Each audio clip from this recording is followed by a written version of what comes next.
I used to believe that betrayal only happened in movies.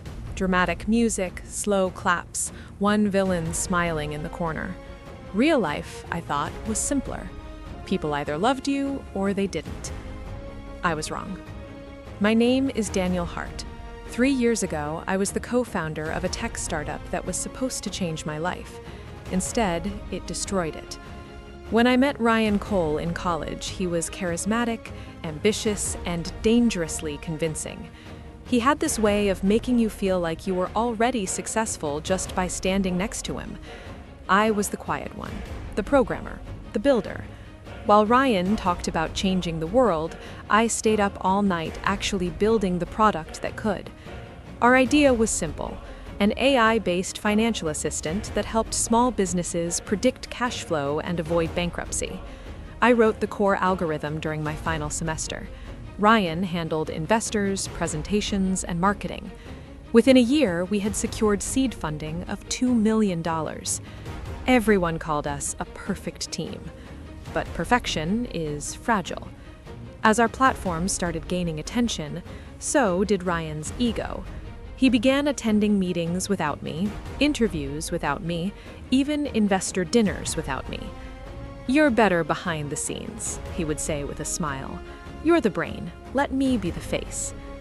At first, I believed him, until the day I walked into our office and found my access card deactivated. I thought it was a mistake. I called Ryan. He didn't answer. I called again, straight to voicemail. An hour later, I received an email from the board. "Daniel, after careful consideration, we have decided to terminate your role effective immediately due to internal restructuring." Internal restructuring? I stared at the screen, confused. My hands were shaking. I had built 90% of the platform. My code was everywhere. My ideas were everywhere. I drove to Ryan's apartment that night. He opened the door calmly, like he was expecting me. "What is this?" I asked, trying to keep my voice steady. He sighed. "It's business, Daniel. The investors feel more comfortable with one clear leader. And honestly, you were holding us back." Holding them back? I felt like the ground disappeared beneath my feet. "You signed the dilution agreement 6 months ago," he continued. "You barely own anything now. Legally, there's nothing you can do." That was the moment I realized something terrifying. He had planned this. The agreement he rushed me to sign during a busy week. The clauses I skimmed because I trusted him. The board members he introduced without explaining their connections. He didn't just betray me, he erased me. Within weeks, Ryan was everywhere. Tech podcasts, magazine covers, social media. He was being called the youngest visionary CEO in fintech. And my name? Nowhere. When people asked about the co-founder, he said, "We had early collaborators, but the vision evolved." Early collaborator. I spent the next 3 months in a small apartment, blinds closed, watching interviews of the company I built without me. My savings were running out. Recruiters stopped calling once they saw the news articles crediting Ryan as sole founder. I could have sued, but I knew I would lose. The paperwork was airtight. Ryan had made sure of that. That's when the anger turned into something sharper. Not rage, clarity. I didn't want to destroy him emotionally. I didn't want to scream on social media. I wanted something colder. I wanted him to feel what it was like to lose everything slowly. So I started studying. I analyzed the latest version of our product from public demos and user feedback. I recognized my own code patterns, my own architecture, but I also noticed something else. Ryan had pushed for rapid expansion. New features were being added without solid back-end restructuring. The system was scaling too fast, and I knew exactly where the cracks would appear. Instead of complaining, I built something new, from scratch. A better version. I worked day and night. I redesigned the algorithm to be more adaptive, more transparent. I added a feature that businesses had been requesting for months, but Ryan ignored because it wasn't sexy enough for marketing. Real-time risk explanation.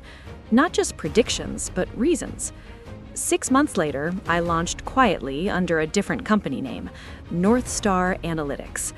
No flashy interviews, no bold claims, just performance. At first, only 3 small businesses signed up, but they loved it. They told others.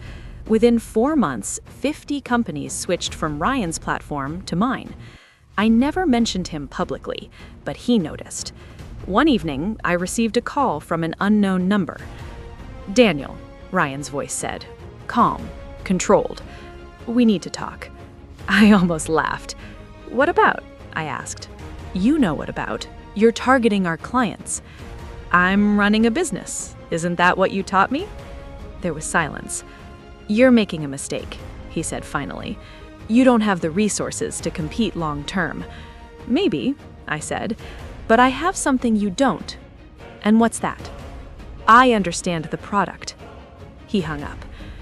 Over the next year, something interesting happened. Ryan's company began experiencing technical failures. Nothing dramatic, no explosions, no hacking, just instability. Cash flow predictions were off, small businesses complained online about inaccurate alerts, investors started asking questions during earnings calls. Meanwhile, North Star's reputation grew steadily. I hired a small team, talented engineers who believed in building slowly and correctly. I gave them equity, real equity, the kind I once thought I had. One afternoon, an investigative journalist contacted me.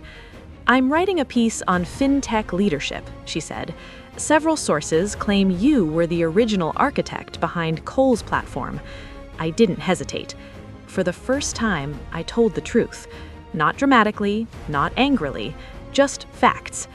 Emails, early prototypes, version histories. The article went viral. Headlines read, "The Forgotten Founder," and "Was Ryan Cole really the genius behind FinCore?" Investors began distancing themselves. The board announced an internal review. Ryan called again. This time, he didn't sound calm. "You're trying to ruin me," he said. "No," I replied. "You did that yourself." "What do you want?" he asked. It was a strange question. For a moment, I thought about all the nights I spent staring at the ceiling, the humiliation, the silence. "I want nothing," I said. "I already built what I needed." A month later, Ryan stepped down as CEO. Official statement, personal reasons. Unofficial truth, loss of investor confidence. FinCore stock dropped by 40%. North Star continued growing. But here's the part no one expects. The real revenge wasn't watching him fall. It was realizing I didn't hate him anymore. I had spent so long imagining this moment, him losing power, losing fame. I thought it would feel explosive. Instead, it felt quiet. Because revenge isn't always about destruction. Sometimes it's about exposure. Ryan built his empire on borrowed brilliance and manipulation. When the spotlight shifted, there was nothing solid underneath. A year after he resigned, I saw him at a tech conference. He looked older, tired. He approached me cautiously. "I underestimated you," he said. "You underestimated integrity," I replied. He nodded, almost respectfully. I thought winning meant being on top. I didn't realize how fragile that top was. For a second, I saw the college version of him, ambitious, afraid of being ordinary. "You could have built something real with me," I said. "I know," he replied. We stood there in silence, surrounded by noise and flashing cameras that were no longer focused on him. When I walked away, I understood something important. The most powerful revenge isn't revenge at all. It's rebuilding so well that the person who tried to erase you becomes irrelevant. North Star eventually surpassed FinCore in market value, not overnight, not dramatically, but steadily. And every time I signed a new client, hired a new engineer, or launched a new feature, I remembered the day my access card stopped working. That door closing was the beginning, not the end. People still ask me if I regret not fighting him publicly at the start. No, because anger is loud, strategy is silent. Ryan wanted the spotlight. I built the foundation.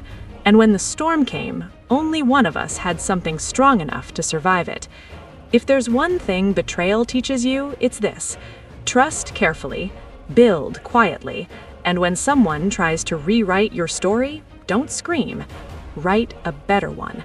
That's how you win. That's how you make it hurt. Not with chaos, but with success so undeniable that even your enemy has to applaud. And the day they do, you won't even need the applause anymore.